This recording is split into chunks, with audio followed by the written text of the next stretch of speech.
Hey investors, how's it going? My name is Gustavo and this is the channel Building Financial Freedom.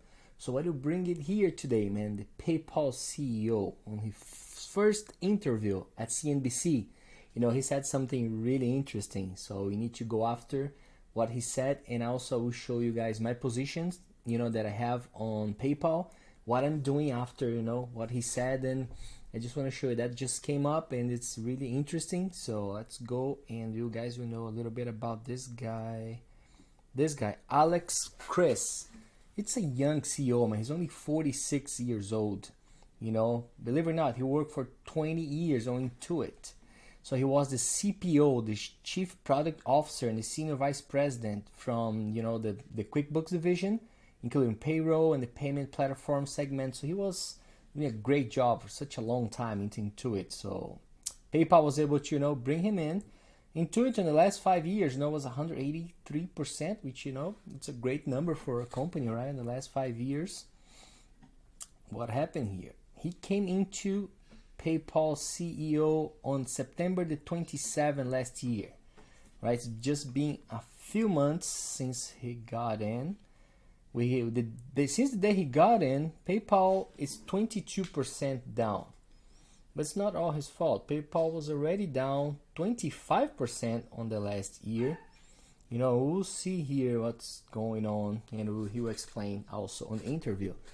PayPal, guys, when you guys think about PayPal, you only think about the little payment button, right? PayPal, but no, PayPal has a lot behind. It has a Braintree, which is a merchant services. So every time somebody swipe a card, they charge a little fee from that merchant, and the fee goes to that company. So Braintree is huge, a huge side. On PayPal we have Venmo, which is that little app to transfer money between people. Zooms to send money, across different countries. Have all this PayPal credit, everything related to payments. Have this Honey, which is a website you can buy, cheap stuff on it. So all these companies combined has even more than that, but that's kind of the main, stuff they have combined as a PayPal. So let's go for the interview here. What's very interesting. Let's see what he said. Now, in his first interview since stepping into the role, first time in 4 months. This is Alex Chris. It's nice to have you here. Thank you. Thank you, David. Good to be here. It's good to have you. The analysts don't seem to love the stock right now. It's just the last couple of weeks. I've taken a look at a few reports. Mizuho yesterday, PayPal faces competitive pressure from A to Z, downgrade. Oppenheimer, PayPal, or persistent profitability pressure has them downgrading it. Morgan Stanley, slower than expected progress on strategic imperatives. BTIG, too much uncertainty puts us on the sidelines. I mentioned. See, all these analysts, lack of profitability, not growing, they're expecting more from him, who's there since September, nothing is happening. So pressure for competitors. So the analysts are downgrading PayPal up and down, Mention those because I'm curious to get your response. So what do you say to these analysts to get them to change their mind, or how do you? Well, look, we're an important company. We've got a quarter of the world's e-commerce running through PayPal. So that's why we've got 45 analysts. See, I didn't know that. I have 1/4 of the e-commerce running through PayPal right now. That's crazy. Following us. And, look, to be honest, there hasn't been a lot to celebrate over the last few years. I think innovation's been slow.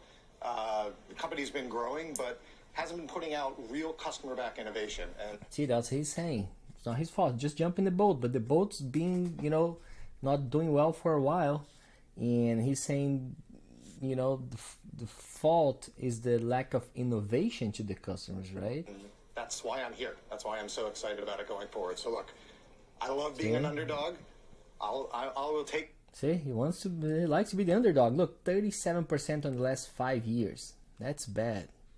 All of that feedback, and we'll shock the world. Yeah, you think you're going to shock See, we'll shock the world, guys. the world? How are you going to do that? We've got an Innovation Day coming out on the 25th, where from the first week that I got there, this was not about trying to figure out what to go do. It is very clear what we need to do. See, since he got there, it's about 4 months already, 5 months. And everything he's doing since he got in is being ready for this day. It's January the 25th. So it's in 6 days from now. So that will be when they really will put everything up to work. And he said it's pretty clear about it, what he wants to do. 24 will be a transition year for us, but it'll be all about execution, and it starts with innovation. So on the 25th, we're going to come out.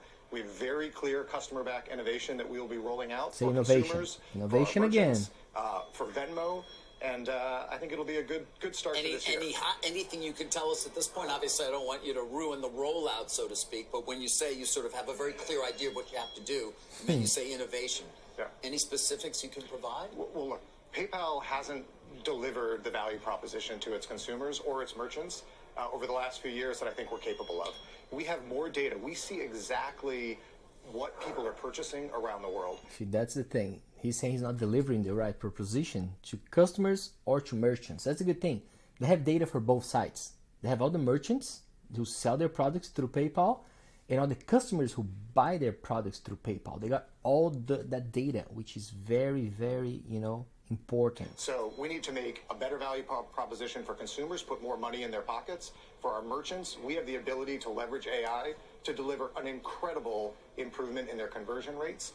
And then we have to let our small businesses and our consumers connect, leveraging AI-driven personal. Look at that. He said in one phrase twice, leverage AI and all the data they already have. So AI and the data they have will make it happen. So we'll make it leave more money in the customer's pocket and make the merchants more money too. And you believe that, for example, using the data more effectively for particularly the merchant side can bring, higher profit margins? I mean, how does this translate? Well, look, we have over 35 million merchants that are using PayPal. When we improve their conversion rate, it improves their business, it improves our bottom line. We're kicking things off on the 25th. I mean, you do have an awful lot of data. You ever consider... Look at that. They have 35 million merchants accounts and over about 400 million consumer accounts. So they have a lot of data. And as he's saying, using the AI, using everything they have, they will make it drive more money in the pocket for everybody, the customers and the merchants, and bring, the bottom line to PayPal too. Just selling it or working with others as well to sort of pool that data in some effective way? The data is our customers' data. It's our consumers' data and our small businesses' data. What we need to do is leverage AI to make it He said AI again, 3 times. This guy. better for them to be able to grow their businesses. Small businesses are under a ton of pressure right now. It is hard to be a small business in good times. It's not good times right now. We can give them an advantage. Advertising costs have gone up 2x over the last few years. We need to be able to give them the opportunity to leverage the data that they have and improve their business. Right. All right. When you speak to investors now... So he's saying something really happening. The advertisement is really expensive at the moment. It's 2x in the last 2 years. So try to use their own data. They already have it to try to drive more business. Will be like a great, will be great for the small business. And it also is encapsulated to a certain extent in some of these analyst reports as well. Competition comes to mind. Your lack of significant profit margin expansion and or actually lack of profit margin. Apple Pay, buy now, pay later. Do you have an answer to these? You talk about what is a still relatively dominant position, but at the same time, it seems as though you've taken on a lot of business that doesn't really have a margin associated with it. Yeah, I think we have... Yeah, it is big dogs out there too as their competitors. He talk about Apple Pay. Apple Pay is huge. So here it says Block, right, which is Square, the company, swipe the cards. It's a big company, a firm too, the buy now, pay later ones. So it's the competition is huge. And he said the profitability on this, it's kind of small. Done too many acquisitions over the last few years, and we've been defocused. It was one of the things I noticed when I came in 100 days ago. We've got a lot of priorities. We've narrowed those down. 5 key priorities, all focused on... See, that's a problem. PayPal was buying companies left and right. So, and they're not focused on stuff. What they're doing is they're gonna laser focus on the best and the profitable... profitable growth. See, and so profitable I think you'll see us growth. start to move away from some businesses that we may have been in and really focus our energy and our efforts on building profitable growth going forward. This is going to be a lot of fun. See, that's what's good, guys. Profitability and growth. So that's what he's looking for, right? You don't try to make everything work more or less. Makes less work better. He wants to focus on the profitable and places that can growth and generate profitability, and which is a very good thing. So on my side, what I got 60 shares at the moment. I have a little profit here. I bought it from the total. My cost was 3,548. Right now it's 3,593, so I'm about $40 in profit. 60 shares. I'm not much worried about this right now. I want to wait until the 24th comes, and 25th actually will be the execution day. I want to hear what he has to say. That guy is really good. On the first earnings call he made it, he did very well. He talked whatever Wall Street wants to hear. I think he has so many experience into Intuit by the time. So I'm not gonna sell any shares at the moment. I'm happy with 60. Depends what I see on the 25th. And maybe we'll start buying a little more. I know the price will maybe go up a little too. But if whatever I like it on the changes, I will maybe increase a little few more shares here, maybe another 5 more or so. But that will need to wait until the 25th. We'll see.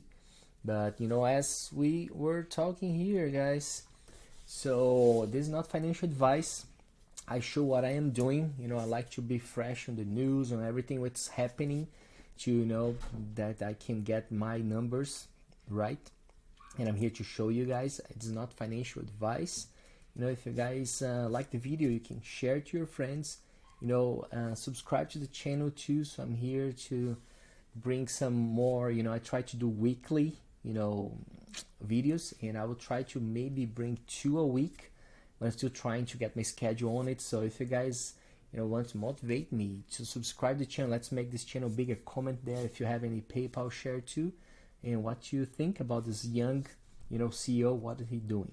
All right, so I will go here. I'll see you guys next week. Please share and subscribe to the channel, and thank you so much, guys. I'll see you next time. Bye bye.